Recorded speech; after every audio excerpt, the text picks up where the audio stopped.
Live at 10, we take a look back at the career of Cass County's longtime lead prosecutor as he reflects on the eve of his retirement. Plus, a Valley News Live investigation after a local mother claims her son with special needs was mishandled by school staff. And from strangers to fast friends, how a couple stranded in Minnesota was finally able to make it to Colorado. Valley News Live at 10 starts right now. This is Valley News Live at 10. Good evening. We begin tonight with a look back on the career of Cass County's longtime lead prosecutor, Birch Burdick, as he heads into retirement. Valley News Team's Kellen Harmon caught up with him and officials as they reflect on his impact on the community. Thursday night was a celebration of the career of Cass County's top prosecutor, Birch Burdick, hanging up his hat after 24 years. Throughout that time, Burdick has seen much change in Fargo through his work. Our caseloads have significantly increased during my time here, which is what you would expect. People move here, and with everybody that moves here comes an element of crime. Work that's left its mark on him. The cases that stick out to me are ones, I think, where we were most able to bring an important measure of justice to the victims or the family of victims of crime. By bringing them that measure of justice, I think it helps them move on in their lives. And those that worked closely with Burdick say they'll never forget the mark he left on the office and the county. His leadership certainly trickles down to other state's attorneys that we work with, and so it's going to be hard to replace that. I think they'll do fine in filling that void, but we're certainly going to miss him. He has been a leader within the community. I worked on a lot of different boards with him. I think he's going to leave a lasting legacy that will serve for a long time. I've got plenty of projects ahead. My wife has plenty of projects for me ahead. And we'll just see how that unfolds. In Fargo, Kellen Harmon, Valley News Live. Tomorrow is Burdick's last day. Kim Hedvig is slated to take over his position next month. In the weather department, we've warmed up a little from those real cold temperatures we saw last week, but it's not a lot better. First Alert Storm Team Chief Meteorologist Hutch Johnson has details and eyes on that storm that could be headed our way next week. Indeed, that's the case, Justin. Thanks so much for joining us on Valley News Live. Let's get right to the details on our First Alert weather days for Monday and Tuesday. More information coming in. Still a long ways out. The track likely will change. The trend is for this storm to move a little bit to the south, but we still have a few counties in our southern and eastern areas that stand to be impacted by that heavy snow potential. And where you see this in white, I'm going to make this full screen so you can get a closer look at it. The areas in white are where we have the greatest risk of 8 or more inches of snow, the way things look now. Notice that's from the Southern Valley and into Lakes Country. Then as we take a look at this area, it'll be surrounded by areas of lesser snow amounts and potential. We could get some ice with this system as well. Stay up to date with the latest track and timing changes. We'll go over the hour-by-hour forecast on that system and your forecast for tonight as well. Single digits already in the Devil's Lake Basin as cold airs pulled in around this Colorado low, causing a band of moderate snowfall to move its way across the I-94 corridor right now, so some slippery travel in the southerly direction. Temperatures on our way down to below zero. It's going to be a chilly night with some breaks in the cloud cover. I'll have hour-by-hour details on the forecast for the holiday weekend, and we'll look a little closer at that storm. We've got new model data coming in right now, so I'm going to rush over there and get caught up.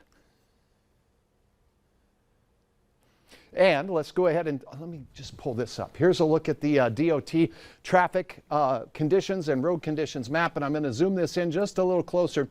And areas in pink here, basically from Alexandria, I-94, all the way into the Twin Cities right now, seeing areas of complete covered roads on Highway 10 as well as Interstate 94, taking you in. And caught this out in the Grand Forks area. Your temperatures there also going to sneak down to sub-zero. There's numerous crashes in parts of eastern Minnesota, by the way, as well. So if you are traveling tonight or first thing in the morning, it's slippery out there. Take it slow and go ahead and well, keep it off the cruise control. Are we good to go? Okay. Okay, so I'm going to keep going here, but I need to go back to my weather computer and gather a little bit more information. So we have a technical issue going on right now. One of the things that we did notice today was a pretty significant change in our temperatures, dropping 15 to 20 degrees across our region throughout the day today. And okay, I guess we're good to go now. So we'll go ahead and have more information on the storm system and your forecast for the holiday weekend coming up here in just a few short minutes. Thanks, Hutch. Live TV. You're killing me, Smalls. All right, now to a Valley News Live investigation. A mother in Twin Valley called our whistleblower hotline claiming her son with autism was mishandled by school staff. Sarah Green's son, who they call Junior, is nonverbal. She says an incident at Norman County East on December 21st was the last straw. After it, she took her son right out of school. Standing above him in this room with football pads that you teach people how to block and tackle with. They were using. Green says she was told by the school that her son's injuries were caused by self-harm. School officials say the district does have training for both teachers and paraprofessionals. They're taught how to handle difficult situations, but there's only so much they can do. Quality training, it's done yearly, it's done throughout the year, and those are factual things that I'm sharing with you right there, that our staff is highly trained and they do what's best for kids. Green believes the school doesn't have the resources to do what they should do. You can watch her full story on our website, valleynewslive.com. And if you need help with an issue in your community, call our whistleblower hotline, that number on your screen. Leave your tip, and we'll do our best to get to the bottom of it.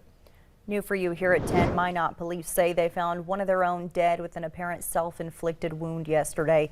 They say they called the McHenry County Sheriff's Office for a welfare check around 10:45 last night for an off-duty officer. About an hour later, they found 37-year-old Patrick Blanchard dead in his vehicle near Towner, North Dakota. Officer Blanchard, who was also an Army veteran, joined the department in 2017. He's survived by his 2 children. A trial date has been set for Shannon Brandt. He's the man charged with murder in the death of 18-year-old Kayler Ellingson. Brandt is accused of running the teen over at a street dance in McHenry, North Dakota in September. The 41-year-old is charged with murder and duty to report an accident. He's pleaded not guilty to both those charges. The judge scheduled the trial for May 30th to June 9th. Now, the trial will not be in Foster County, as both sides believe it will be easier to find a non-partial jury elsewhere, but they haven't determined where. The trial, again, expected to last for about 2 weeks. We now know the name of the man authorities say opened fire last night during a road rage incident on I-94 near Mapleton.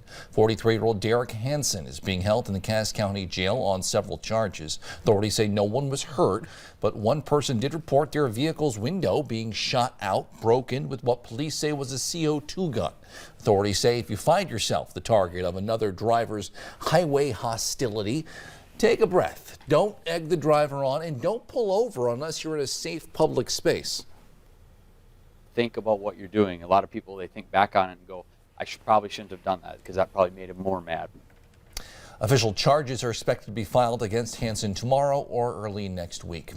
New developments in a deadly shooting at the Mall of America. 4 teens are now charged. Prosecutors say 18-year-old Tayshawn Adams Wright and 17-year-old Levon Longstreet chased the victim around the department store before murdering him. A nationwide arrest warrant just issued for Longstreet says others are in danger if the 17-year-old remains free. We also found there's another current arrest warrant for the other suspected shooter related to a July weapons charge in St. Cloud. Jennifer Mayerly reports.